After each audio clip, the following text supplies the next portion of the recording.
Good evening, guys. As you can see, the Diwali lighting has already started. Got the small light installed, but I need to get the others installed as well. It's somewhere lying over there. So about muhurat trading, guys, I would like to update you about on that. uh, I believe that this time, since the market is opening with a huge gap up, it has historically been seen that during muhurat trading, if the market opens with a huge gap up, there is a sharp selling which happens. The concept behind this is that on Friday, all the Marwari people and all those rich bastards, they buy the stocks, they buy it thinking of a very good auspicious moment, and they invest in the market. Now if they are seeing that huge amount of returns in that portfolio, even the people who had taken the call option, most of the people who trade in bank nifty, they had taken the call option. When they see that amount of profit in their account, you have to understand they will square off their position. And when they start to square off, when they start to sell their orders, the market would come down, rambling down like a rock. And that's when you have to take the short trade. Remember, if the market opens with a gap up and then it goes up, wait for it to come down a bit, and as soon as it is coming down, as soon as you see the selling pressure, go for a sell. I won't advise go for market order because there might be slippages if you are using huge quantity, but you can go for a limit order, go for a sell, and at least aim for 70 to 80 points. Anyways, guys, let's go to the charts and see what muhurat trading has in store for us. But as I said, guys, there would be a huge sell-off in the opening hour. I had also updated the same in my Instagram handle. So what would basically happen is that everyone who had bought on Friday, it's opening with a huge gap up, no doubt about it. People will be greedy when they see that level of profit in their accounts. They will be cutting it off, guys, and when they will be cutting it off, it will come down like a waterfall. Now if it opens with a small gap up, which it shouldn't, if it opens, then it would be a buy once again. But the sell-off is sure to come during muhurat trading. In every muhurat trading you will find that. Let's go into the charts and let's see the previous day how bank nifty had respected the support which I had drawn. Guys, this is the two screen setup which I have currently. Not doing anything much over here, just watching some YouTube video. But you don't need a two screen setup, you don't need even a single screen setup, guys. All you need is one setup. Previously I also used to trade from my phone, because you just need to punch in the order once with a stop loss and you know where it is going. So right now, coming on to bank nifty, and don't buy this if you don't need it, guys. All right, you don't need a premium subscription to be profitable. You don't need anything to be profitable. You just need to have a good conviction, be patient enough to wait for the trade, and then go for the buy or for the sell.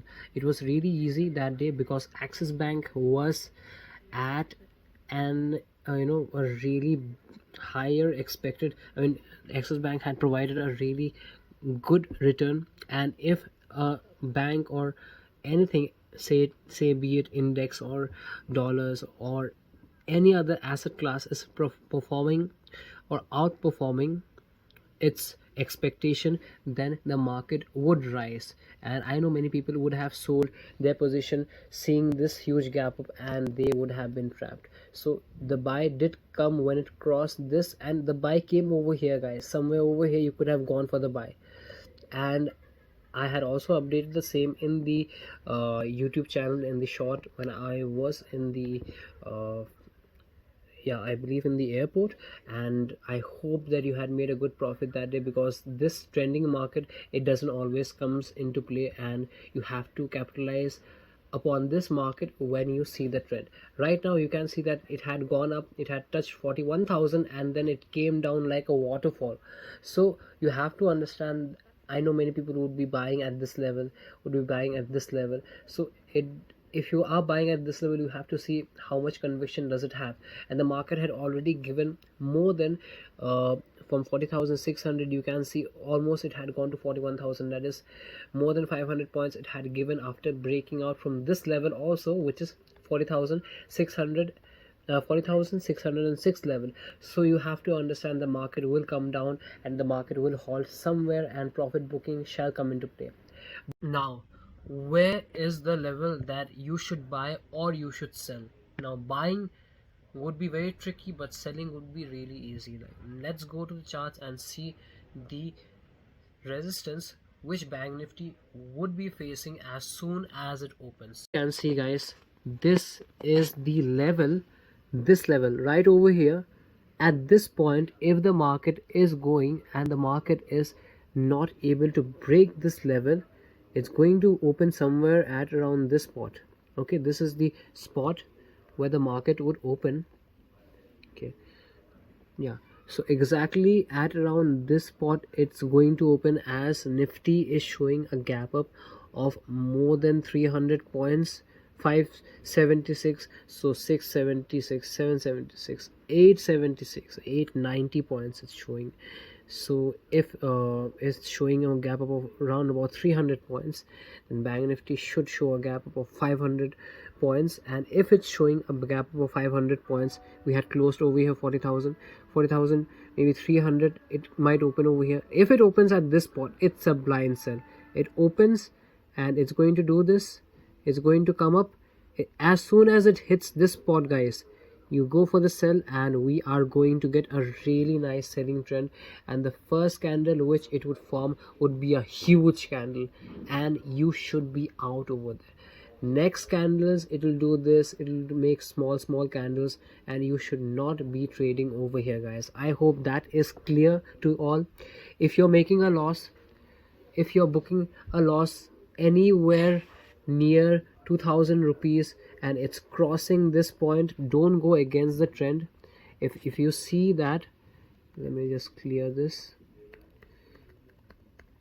Yeah, so if you see that it is actually going against you, and how would it go against you, right? It would go against you by, if it's going and if it's crossing, if it's not coming, if it's coming down and then it crossed this level. Okay, if it's crossing, don't go against it guys, because I have seen that the market usually tries to repeat its historical trends, but sometimes the market might also play a game with you. Respect your stop losses. If it goes beyond that point, cut it short. Okay, and wait for the selling pressure to come, because it is definitely going to come. All right. And one more thing I would like to mention is that if you're not willing to take the loss, if you feel that the loss which you would take is not something you're comfortable with, because the first candle would be highly volatile, then don't take that loss. It's better don't trade. In muhurat trading, you're supposed to utilize only that much capital which you are willing to lose. And if you have lost that much of capital, take it in a good way, don't take it in a bad way. If you take it in a bad way, then your Diwali would go downhill, and I don't think you want that. It's an occasion guys. Take small trades, don't be too greedy. If you have a lot of capital, you can use some amount of the capital and take the trade according to the market movement. Go with the movement, don't go against the movement, at least for the first candle. Okay, and no more trading after the second candle. If you're trading after the second candle, don't call me and don't tell me that you have made a loss. All the best. Follow money management and risk management. Follow risk to reward ratio in all the trades. Allocate your capital in such a way so that if you lose in one trade, you can gain on the other trade. And I'll meet you next time. Happy Diwali and happy more trading. Bye.